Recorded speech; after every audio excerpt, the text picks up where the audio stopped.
Thank you and welcome to the show this morning. The topic this morning is the protest tradition in the state of Tennessee. And we have with us to talk about the earlier parts of the protest tradition in the state of Tennessee, Alana McLaughlin.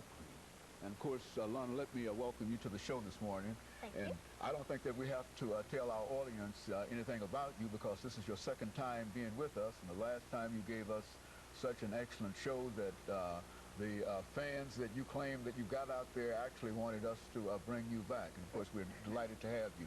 What we'd like to do today, Alana, is to have you to talk about what we consider to be the early protest tradition in Tennessee.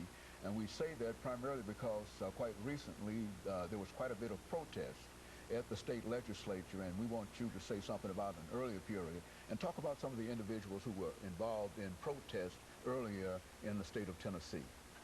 Well, I recently saw in the newspaper that that some people were trying to change the law that some slumlords have to go to the governor, but to get a house and to make one. But they're trying to change the law to say that they can make a house and do whatever they want to without that. And personally, I think that's wrong, because they can do bad stuff in the house if they make it. And personally, I don't want that for our Tennessee and Nashville and Lebanon and Antioch. And so you would approve of the folks gathering in the state of Tennessee. And I say that because some people have said that, well, this is not Wisconsin, and therefore we don't protest in Tennessee. But tell us about some of the earlier protests that people did in Tennessee, leading to separation and segregation. Well, I recently, another thing I saw in the newspaper was that that they were debating on if the laws would let college students carry guns on campus. And I don't really think they should do that. You don't like that law? No, I do not. Why would you oppose that? Because personally, if somebody was carrying a gun on them and maybe they were a heavy drinker, maybe they got mad for some unknown reason, and maybe they shot somebody, and that would be trouble for them, it would be trouble for the victim, and it would be trouble for Nashville, because that would start spreading from everywhere on and on. And so you're against having weapons on college campuses, and I think that that's a good position and a good sound position to take. But if it's if it's self-defense, I would approve of that. But if it's for bad use, I would not approve it.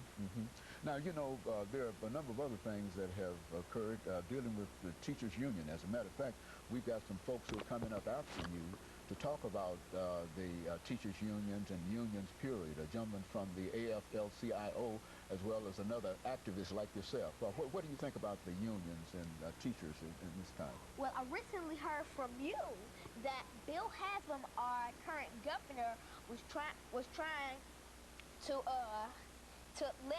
pay teachers less than they're usually paid. So he's trying to cut down the salary of teachers, and because of that, some teachers may be very angry, and some teachers may quit their position as a principal or a teacher or a guidance counselor. And it would cut down the teachers, and it will be bad for some students who didn't have the education they needed because there were less teachers than expected. Now, you're big on this education as an activist, and people often say that perhaps that little girl, 8 years old, might not be able to read. Why don't you tell me something about your reading experiences to dispel that idea that somebody else is giving you information? Well, reading is basically the one thing that helps you live.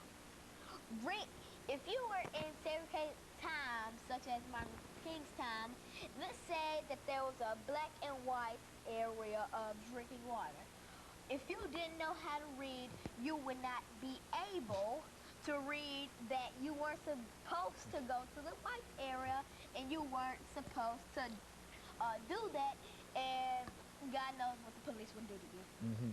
And of course, Lana, I think, and let me tell you how much we appreciate your input in reference to this. And we've got a couple of gentlemen that will come on, and this is about the end of this segment, but we've got a couple of gentlemen who will come on and who will give us essentially the same kind of information, but it will be within a different context. And they will talk about the AFL-CIO as well as the African American Cultural Alliance. But we think that the contribution that you've made by simply telling us what has gone on in reference to protest. You simply mean that protest is still alive and well in Tennessee, and we hope that many others will follow your example. Of course, let me encourage our audience to tune in again next week for another part of this program. Thank you. Into each life of the The show for today